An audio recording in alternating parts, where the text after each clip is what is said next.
This story begins with a young man named Walter, and on this particular evening, Walter found his heart torn apart by grief and that expensive Bolivian powder he snorted before his grandmother's wake.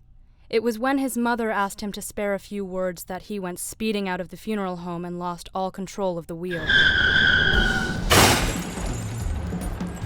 That same morning, before he got all dressed up and high in a hurry, Walter woke up under the monument on 9th Street and the park, deprived of his North Face bag, which held his MacBook, a few Bic lighters, a dying bottle of Jack, and a worn deck of cards, all gone after a night of countless Tecates and spicy mojitos.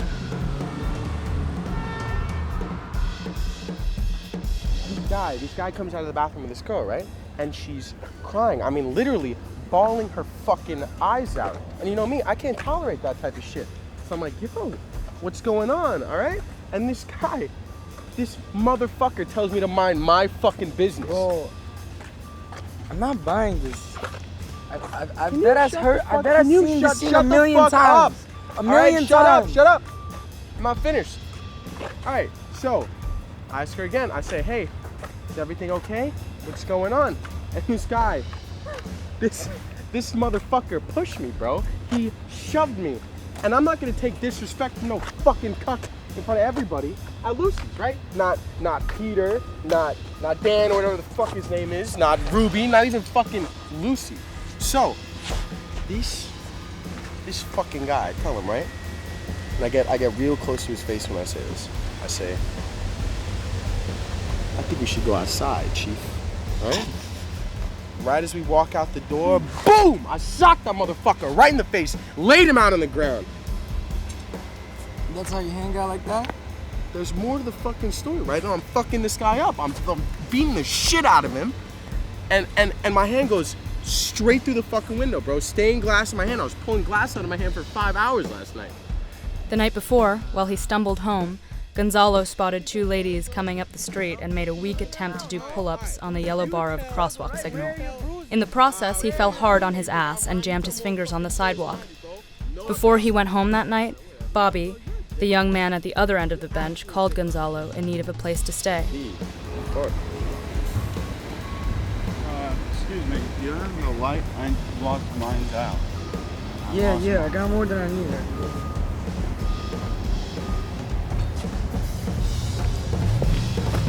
Yo, Bobby, how long do you have to wait?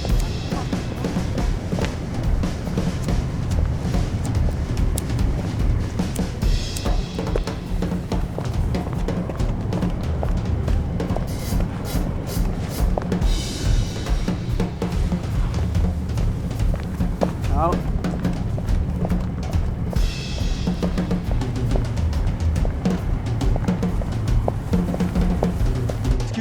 Hey, guys, can I borrow a cigarette? Thank you.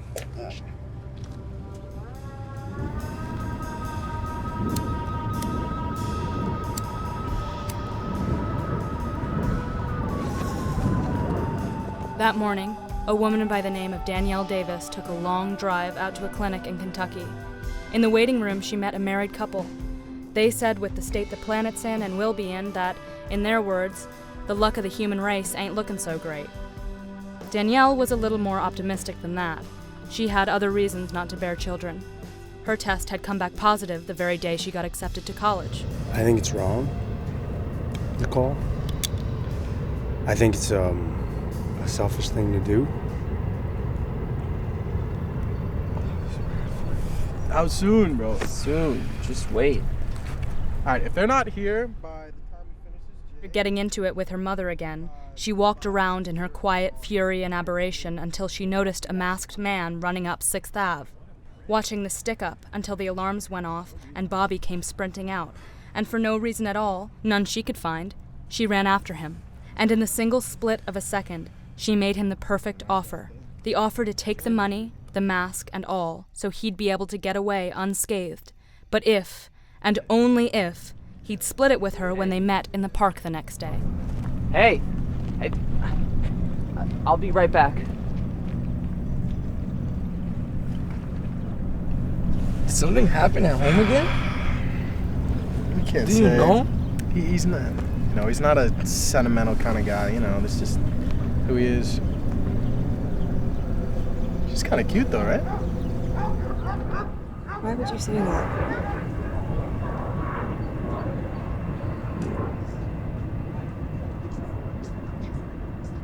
You don't actually believe that, do you?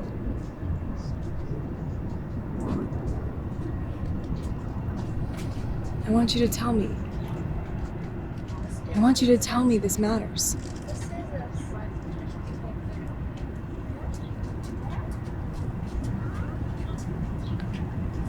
I want to hear it.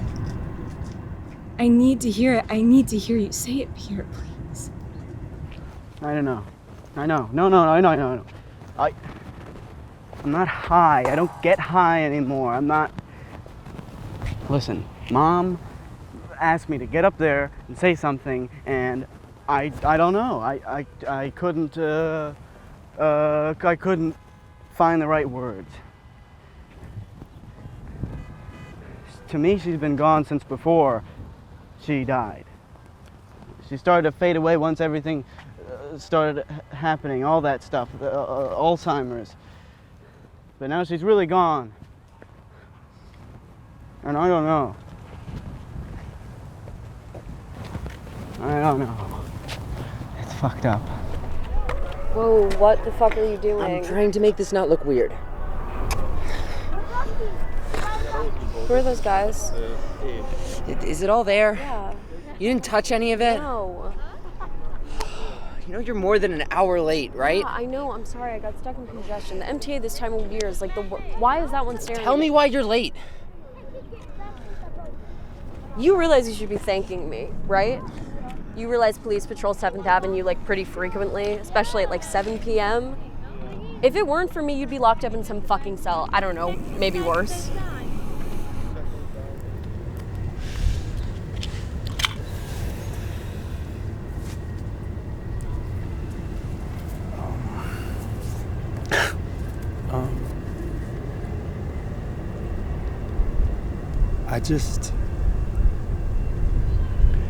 I can't fucking do it.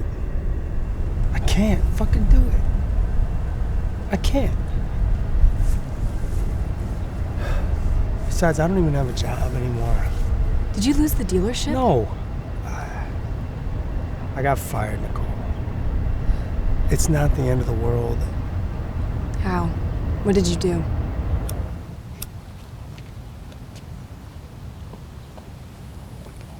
What do you think they're talking about? Believe it or not, in the bag there was over $30,000, and the .32 with an oily grip Bobby's uncle gave to him as memorabilia of his grandfather. Yes. I had 5. Yeah, They're all here. I didn't touch right? any of it. If you want to check, you can. I'll check later.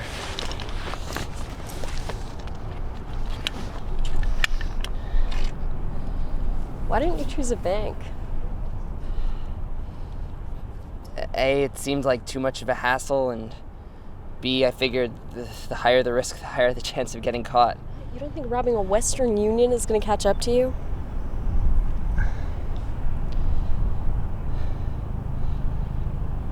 Why did you do it? I remember being 7 or 8 during the summer, around the time that I stopped liking to go visit her or anything. She took me to the park by Riverhead, and after I'd played for a while, had my fun, she took me out of the playground and through the parking lot like the way it always was, and then as we had almost completely left the park, I see these 3 little deer on my right. And they all had 3 white flecks all over their bodies, like little bamboos. I remember the clicking of my bike wheels stopping as she had spotted them, and we just stared at them. And then she warned me not to go near them because she thought they'd attack me. And I said, they're 3 delicate, harmless. Well, I was 8, or I was 8, so I didn't say that. But I thought that they were 3 delicate, harmless, beautiful little creatures. My mother is strong. She's... One night, after a clattering ruckus, he heard his mother weep and howl as she often did. On these nights, Bobby would hold his grandfather's gun in his hands, and sometimes he'd press the barrel against his temple. Time and time again the thought passed through his mind, but he could never bring himself to do it. You know what? I don't want to talk about this. Can we just not? Yeah, no, that's fine. Hey.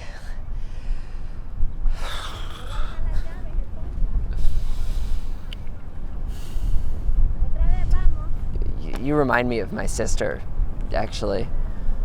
Really? What's your name? Parker? What's yours? Robert. But I prefer people call me Bobby. Okay. Bobby. Yep. Do you have any siblings, Parker? No, I don't. I wish I did, but I don't. When I was 22, I told myself that I would never. I made a promise to myself. I mean, to breed new life, to subject them to this shit. It's selfish. It's the most selfish thing you can do. Nicole, listen, my father was a selfish piece of shit.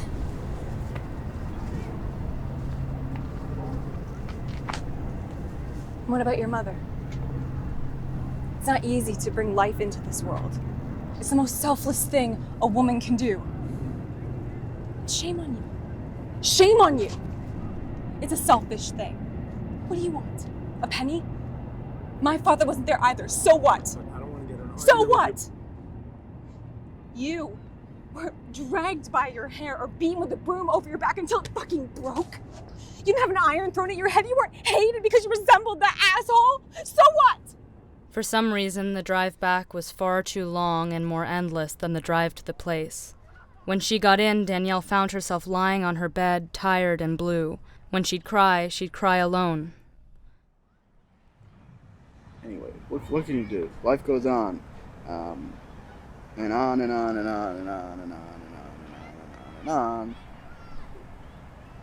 Anyway, it was good talking to Uncle Gary. And I got... What did she say? Huh? No, well, you said you... Don't take it back. What did she say? I'm not high. I don't get high anymore. I told you on numerous occasions I'm done with all that monkey shit. And that's that. Yes, I promise. Well, it doesn't matter what you said because I'm telling you, I'm not high. I promise. Yes.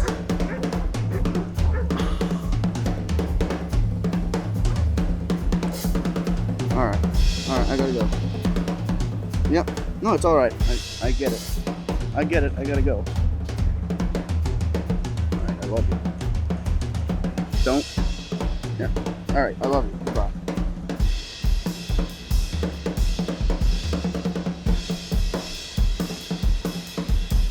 It was a constant thing, even on school nights, sometimes in between classes or before he left the house, but mostly on nights out, and on one-night stands, and other saturnalia.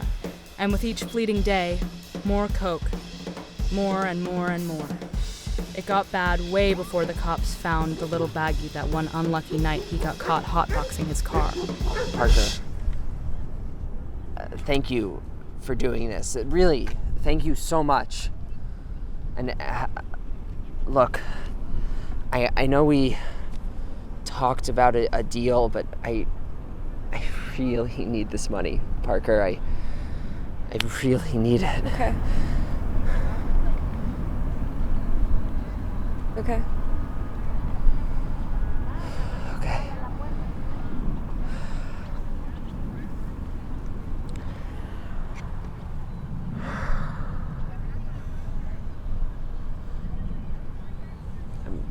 I'm never going back. I can't go back. It's not wrong, is it? No.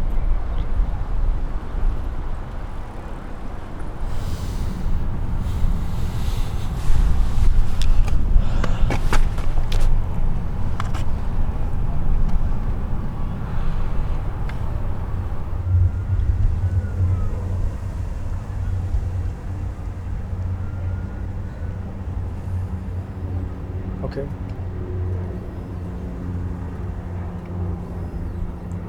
What did you say? Let's fuck it. We're doing this. Okay. Okay. Okay. Before the child could ever know, Pierre will leave Nicole. For the rest of time, they will only ever see each other on the special occasions that had anything to do with their son. Time would get slower with the regret that stacked.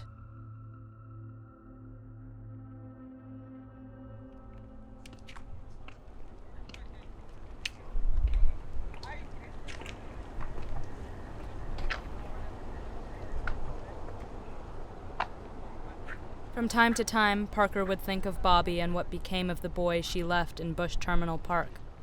From time to time, Bobby would also think of her. Who's that, bro? Why didn't you introduce us to her? You guys ready to go? Damn, I don't even say her name. Bro, is everything alright? Like, are your parents fighting at home again? I appreciate the concern, Isaac, really. Everything's fine. Bro, why did we come here? I didn't ask you guys to come here. You guys followed me here. What do you have? What did she give nothing, you? Bro. It's nothing. Don't worry about it. So let me see. Fuck off, bro. Fuck off? Fuck off? So let me see. Take it easy. Stop! Isaac, come on, please. Isaac, no! Isaac, stop! Isaac!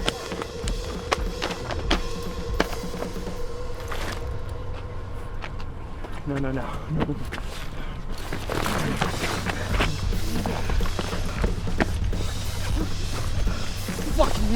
Isaac and Gonzalo would arrive at the conclusion that their catatonic friend had suffered a breakdown of sorts and had long become someone they used to know. Bobby will return home, never finding any respite from his withering home until the day he ran off for good, to live life down and out, earning bits of cash here and there from wealthy men and petty stick-ups.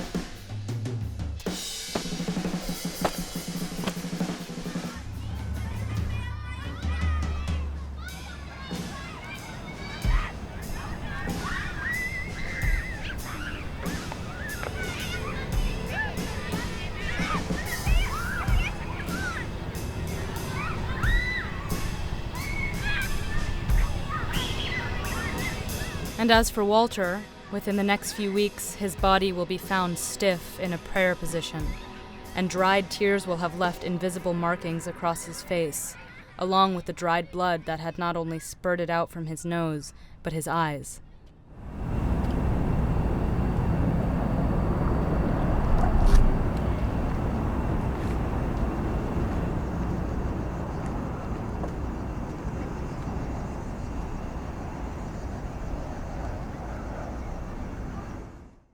But like he said, what can you do?